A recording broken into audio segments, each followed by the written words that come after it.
Hi everyone. Good morning, good evening, depending on when you're listening to this podcast.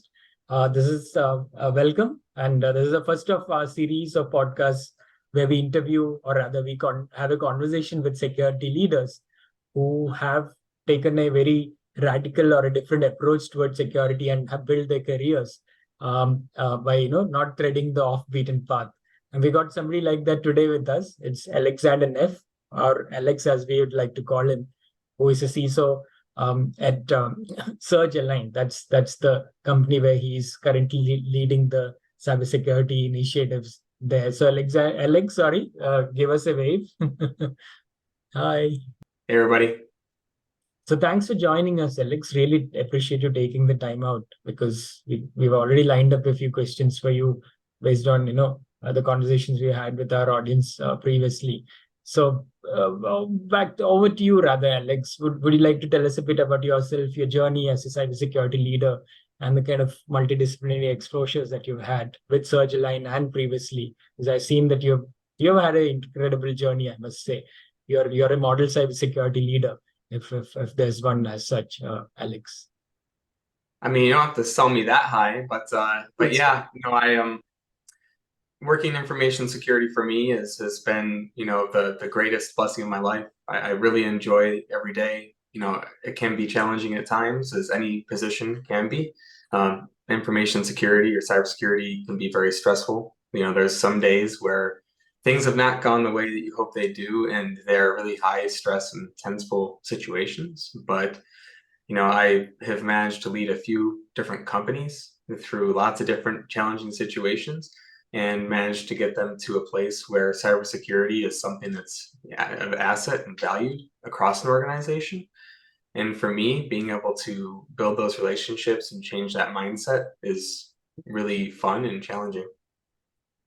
Great to know, Alex. And that where we found a very interesting aspect of your journey of cybersecurity, or rather, where we found it to be aligned with the kind of dynamics we are seeing, Alex, as far as CISOs are concerned. The role is evolving very fast today, right?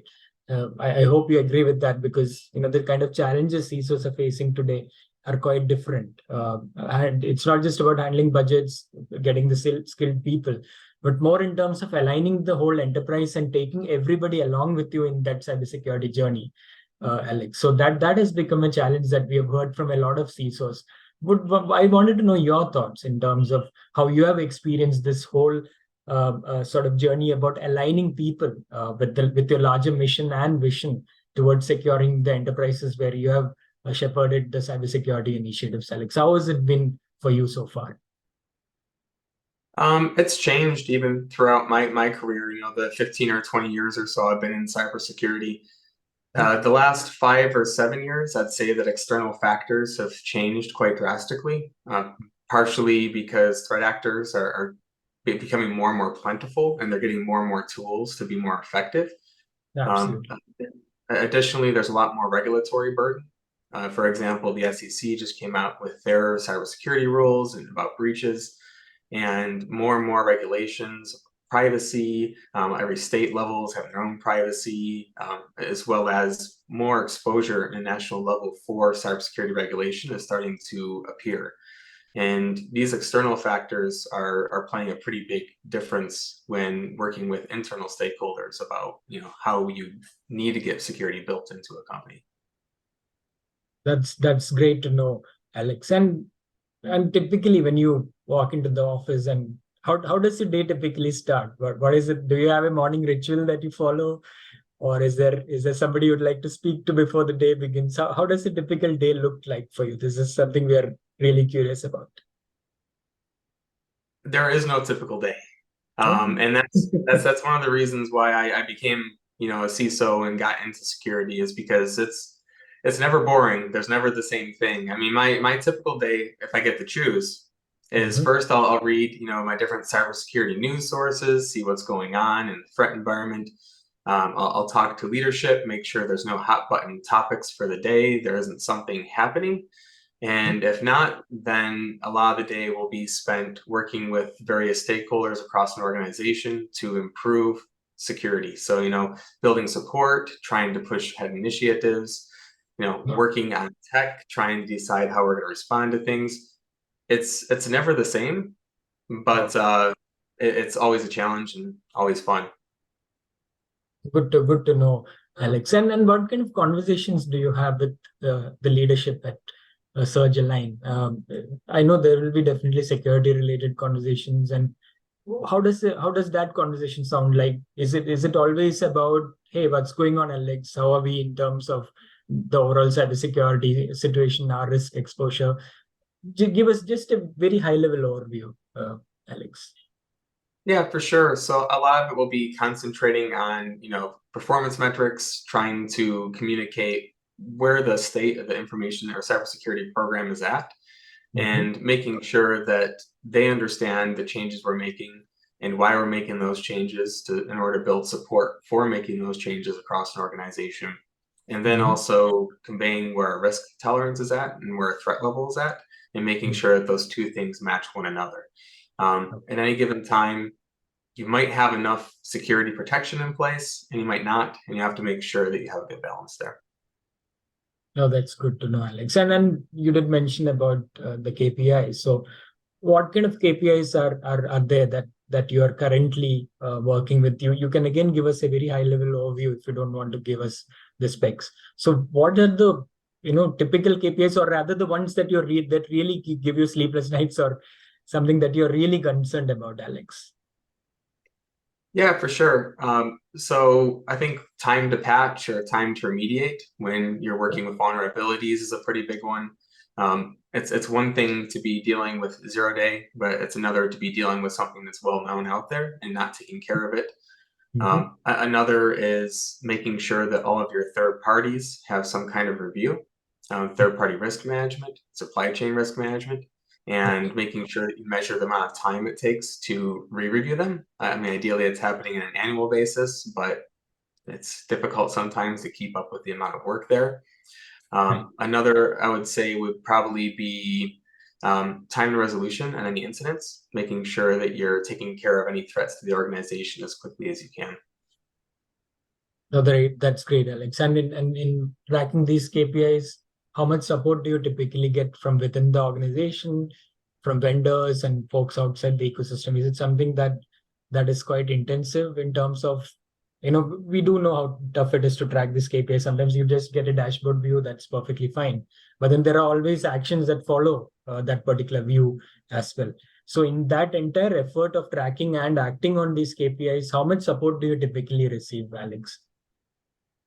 It depends on what the flavor of the day is. Every company has its strategic goals, and there's ebbs and flows of the amount of extra time I can steal from other departments. So security is commonly trying to take time from everybody because security is everybody's job.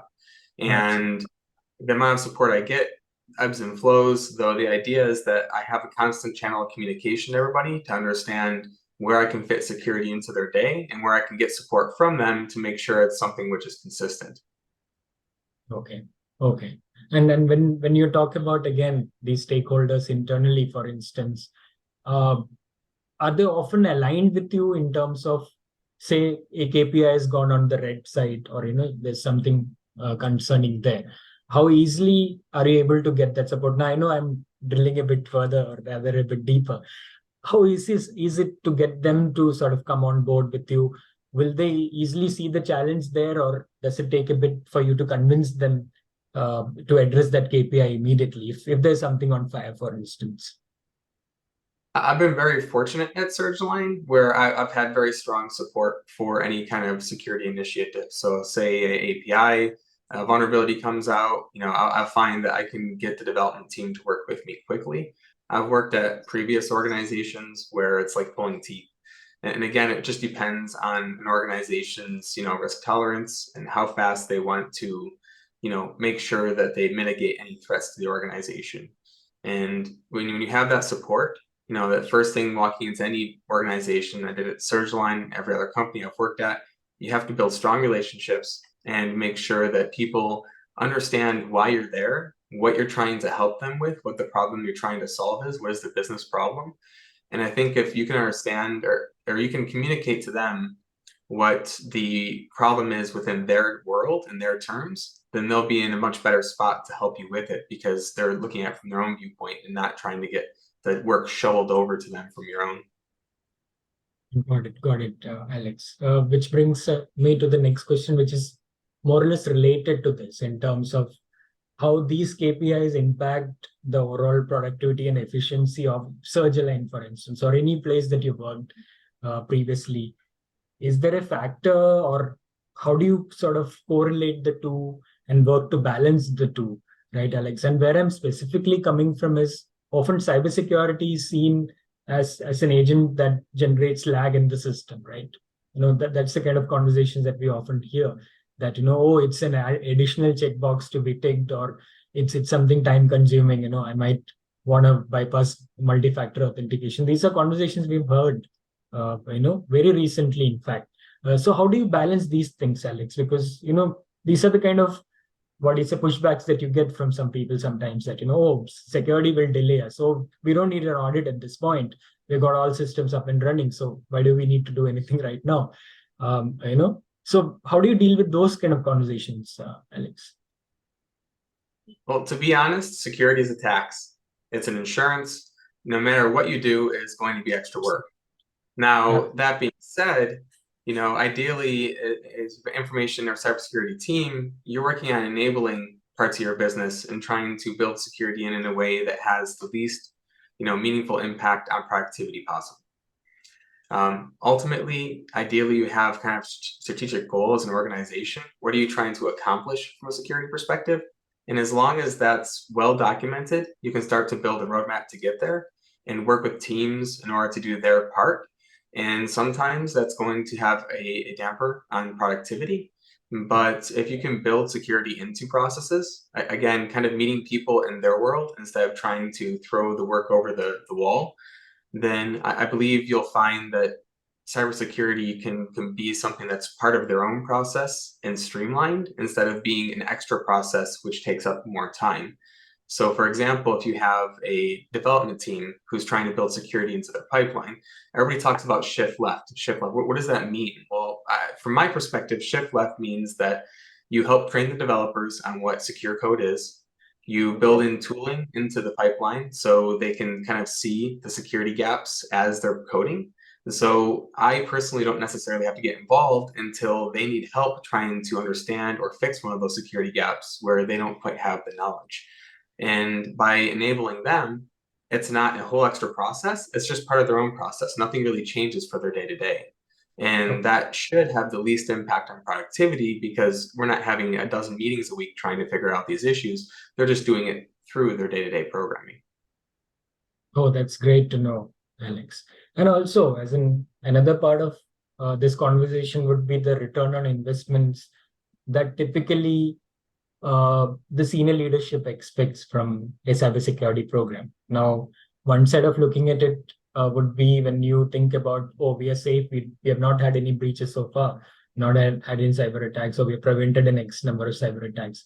So quantifying that return is always a challenge, right, Alex? I'm sure you'll agree with me on that. So how do you have that conversation with the senior leadership, or anyone for that matter, when they ask you about, the return on investments on cybersecurity, be it the budgets, be it the attention, be it the resources, or anything for that matter, Alex, right? Because that's where the building a case comes into play of moving to the next level of cybersecurity for your organization. So how does that conversation sort of pan out? I believe, again, kind of going back to having a strong line of communication and having a dictated strategy. If we have a strategic goal as an organization to meet, say, this baseline, to meet these metrics within our security metrics, then these conversations on ROI become a bit easier, because then you can say, we've met this goal because we got these resources. If you don't have a goal, a plan, and you don't have the resources to get there, then ROI starts to become, well, we have this issue and we're trying to fix this issue. And you're never going to be able to fully quantify the amount of risk you have as an organization from a security perspective. We know that threat actors are attacking. How many? I can't tell you. what the exact impact would be of an attack. If I could tell you what that was right now, then I'd probably be a billionaire, because I would have some kind of software that told all the companies, here's the risk that you have exactly as it is. You have to do your best and just try to meet those goals. And unfortunately, a lot of that is always going to be proactive and defensive. And as long as you work towards those goals and meet them and communicate the importance of those goals to leadership, then I think you'll have a much easier time getting the budget and resources necessary in order to get your projects moved forward. That's really good to know. And looking at your role again, Alex, from being the custodian of cybersecurity in a way, also as somebody that the entire organization looks up to, as when it comes to a cybersecurity conversation, how do you stay updated, Alex, in terms of your sources of information, knowledge? I know you've done a few certifications as well. You're somebody who likes to constantly keep, abreast of the market trends as well. So what are your typical sources? Again, I'm sorry for using the word typical, please excuse me for that.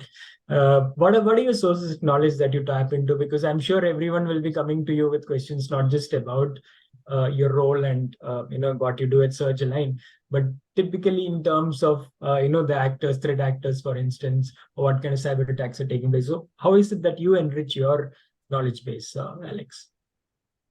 Yeah, for sure. So there are a lot of different resources out there that kind of keep you attuned to what's going on in the market. I think there's lots of different people who have great blogs, Anton Security, Krebs, Schneider, Grant Cluley. There's lots of great blogs out there. There's lots of great news aggregation websites like Dark Reading, Bleeding Computer, and just staying in communication with a lot of my contacts in the industry. Not just cybersecurity, but also legal, business, technical leaders. Information comes from every direction, and you have to constantly be learning. So I think as long as you kind of have your ear to the ground and you're keeping track of what's happening in the industry, you'll catch a lot of what the threat actors are out there, what the constant, threat environment looks like. And there's also a few other great sources like CISO, who actually look at the threat activity on a day-to-day basis. Is something good to keep track of. All right, Alex. And then coming to your team and the folks who are working together with you, now there is a challenge, there's a skill challenge that all of us are dealing with today, especially in cybersecurity. Sometimes the skills are not right aligned because, cybersecurity also comes, or rather to deal with cybersecurity, you need a certain mindset. You need to be a problem solver, you need to be a go-getter, you need to be on top of things. You need to think with a cool head sometimes if there's an incident or an event. So how have you experienced this whole challenge about getting the right people with the right skills and retaining them, Alex, in your team? I think you kind of hit it right on the head with your question, and you said you have to get people with the right mindset. And skills are something that can be learned. And every person in tech who's going to be successful has to have an always learning mindset. Tech is constantly changing. We have these language models which have come out, the AI, ChatGPT. It's changing the entire environment. All these different tools are changing. And if you're not learning and constantly keeping up with all these changes, then you fall behind real fast. Now, having a good baseline, like learning for certifications, getting education, that really makes it so you can kind of go faster because you have, a foundation for your knowledge. But, I always try to find people with the right mindset, because if they have the right mindset, they can learn quickly, adjust, and continuously learn as the new challenges come across. And in security, we have 1,000 different hats we wear. So you can't just meet somebody who has that one great skill set. Unless you're a really large organization and you're that siloed, you have to have people who are constantly learning. And, I think talking to people about their interests and trying to understand exactly where they want to go in their career helps a lot when building out a team. Okay, that's very interesting that you mentioned so many facets there, Alex. But then again, going back again to the time that you started, and you entered the field of cybersecurity rather, and you were possibly speaking to a neighbor of yours or somebody who was not really into cybersecurity. So was it challenging to actually describe your role to somebody who's not into cybersecurity, or they were able to grasp it easily? I think that you have to have a different level of communication with everybody you're talking to. And that's more important in cybersecurity than I imagine most fields, because you can be talking extremely technical. I can get into building an automation and SOAR from logs from the SIM. I can throw all those acronyms out there, get super technical, and the receptionist would probably, be dazing off trying to not understand anything I'm saying. So, Or you have to talk about it in terms of what the value is to that person or what the value is to that business. And in order to understand what the value is to them, you have to understand what they care about. And that's all about communication, building relationships. And, at the beginning of my career, I worked for a state retirement fund. And for us, we had two things. We had information about our members of our fund, as well as lots of money, being a retirement investment fund. And talking to the leadership there, a lot of it was, we have lots of money, let's protect that money. Easy to figure out what the value was for them from a cybersecurity perspective. And that's where you have to kind of change your levels in the communication you have to be able to communicate with others and have them understand your value to an organization. Nice. And I think that value-based conversations, as you rightly said, Alex, are very important, because I think when you communicate value effectively, no matter who is on the other side, they will definitely be able to buy into not just your role and what you're doing, but also the direction in which Surgalign is moving as far as cybersecurity is concerned. So thanks for putting it so clearly, Alex. Now we have a lot of folks who are entering the workforce, every year. A lot of them are looking at cybersecurity as a very serious career option. And this is globally, Alex. I'm not just talking about the US or North America, but pretty much everywhere. And a lot of them want to really do a lot of interesting things and make a difference. Now, you, as somebody who has spent over a decade now, easily, Alex, what is it that you would like to tell these folks who are coming in and who are looking at cybersecurity as a career option? Anything specific that comes to your mind? I believe a couple of things. The first is that I feel like anybody can get into information or cybersecurity. But that being said, it helps when you come from something else. And the reason being that the more information you have as a cybersecurity professional, the more effective you'll be. I personally came from a systems administration background. I was VMware certified, Cisco certified, Microsoft certified. I could build an infrastructure and an on-site data center, no problem. And that really helped me as I shifted into cybersecurity, because I understood the fundamentals of everything network and systems. Now, a lot of people nowadays are coming from, say, the development world and moving from being a developer into cybersecurity, which also has a lot of value because you understand programming, you understand development lifecycle, and that will make it to where you'll be that much more informed as a security professional. Now, you can go straight into security, but the bar will be higher because you'll have to learn a lot at once. The other item is relationships. I've touched on this a few times, but security is about building strong relationships with everybody around you. And if you build adversarial relationships, lots of butting heads, then it's going to be very difficult to get the stakeholder support you need in order to be successful in what you're trying to accomplish. It makes a lot of sense, Alex. And yeah, I know you have gone back to relationships multiple times. So, and communication, another aspect that you mentioned as well. I think that's something that has to be underscored by everybody who's looking at it, because cybersecurity can never be handled in isolation. That's the way we see it. You definitely need to work together. You need to ensure that the right things are said. And, effective communication, I think, lays a good groundwork for success as a cybersecurity team. Now, going back one last time, Alex, to your current role. Now, are you also exposed to something on the industrial control side, legacy devices and systems that are slightly outdated when it comes to security and otherwise? Is that something that you have been handling from a cybersecurity perspective? Not my current role that I have in the past, and trying to work with legacy systems which get updated or replaced on an extremely large schedule, or it can be very challenging.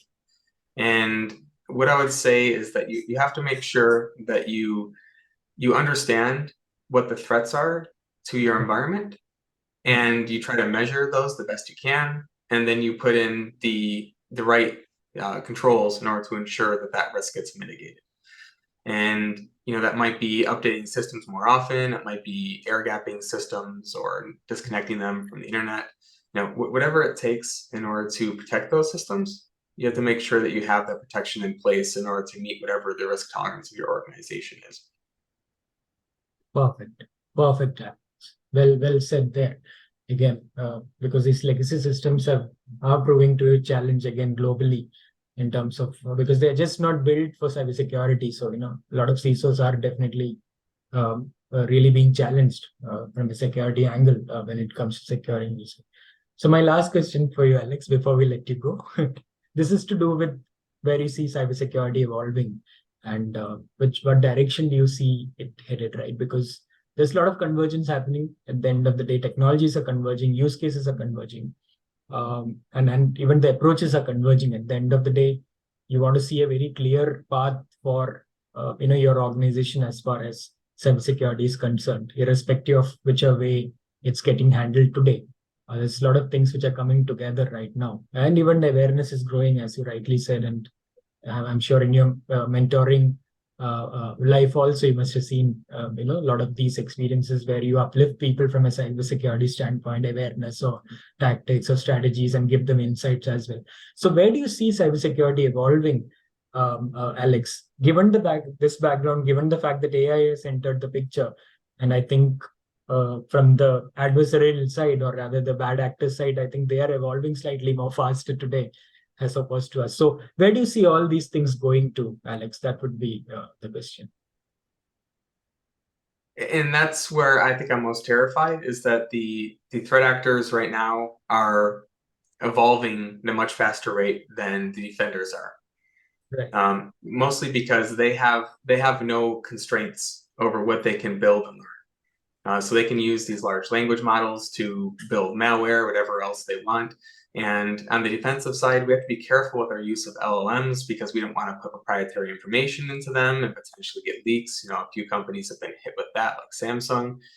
So it's taking a little bit of time for the defensive side to catch up, but a lot of it's going to end up being automation.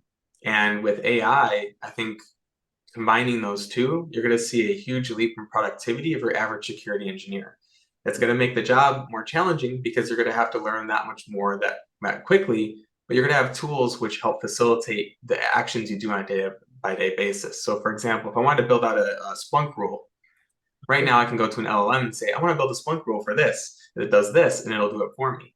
And if I've been a Splunk engineer for 15 years, that probably terrifies me because now my knowledge of understanding how to build that rule doesn't matter nearly as much because something can do it in 2 seconds automatically. And Absolutely. we're going to have to learn how to kind of, again, change with the times and leverage these tools in order to better protect. And lots of different security vendors out there are changing their products to build these tools into them. And we're going to have to just continue to go on that route and continue to invest in the cybersecurity sphere, because if we don't, then those threat actors are they're growing fast in their capabilities right now. And if we don't respond accordingly, then the pain's going to come, and we don't want to see that happen. Absolutely, Alex. I think respond is the word, and the quality, timeliness, they were always the part of the KPIs in terms of whenever there was an incident or an episode. So even today, the word respond means a lot to all of us in the world of cybersecurity. And to you as a CISO, it holds a special meaning, I'm sure.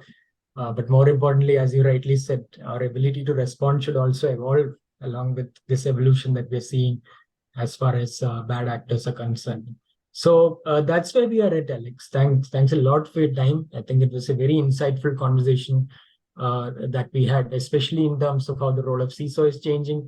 And also you mentioned about a lot of factors which are essential for success of cybersecurity programs, and also success of people in cybersecurity careers as well, Alex. Can we also request a favor, if it's okay, folks reach out to you if they have more questions and there are queries about their careers, etc. Would you be open to that, Alex? Hope they don't spam you, of course. No, I no, hope by all that's means. I live to serve. That nothing's more, gratifying than helping others. So if there's ever any questions, I'm not going to do a whole security program for you on my free time, but by all means, if you have no. a question, I have, I'm available. Feel free to reach out. Perfect. Thanks, Alex. But this is we're coming from the collaboration side only. I'm sure that this, as I said, the cybersecurity is a collaborative exercise at the end of the day. And CISOs like you are at the heart of that whole collaboration exercise. And the wonderful work that you're doing, Alex, at Surge, Align, and more. I'm sure there's going to be a lot of wonderful things that are lined up, and we will definitely be coming back to you sometime somewhere down the line to see how your career has shaped up, and also to get an update on all the great things that you've done in the meanwhile as well, Alex. So we will end it there, Alex. Thanks again for sparing your time. I'm sure you have a long day waiting for you, but all the very best in everything that you've done. Keep shining, as they always say, because the world needs more CISOs like you, more people with a clear direction in terms of where they come from and where they're going. Because it's people like you who are at the front lines of this battle against bad actors and those who want to disrupt our economies and create mischief and problems for you, for all of us rather. So thanks again, Alex, and I have a wonderful day and hope to speak to you soon. And for those of us who would wish to link up with Alex, we'll be sharing his LinkedIn profile URL soon. You can reach out to him, and feel free to reach out to him and discuss cybersecurity and more. And that's it for now, Alex. Thanks again, and take lots of care and have a good one. Yep, I appreciate your time. Thanks for the opportunity and the conversation. Thank you. Thank you so much, Alex.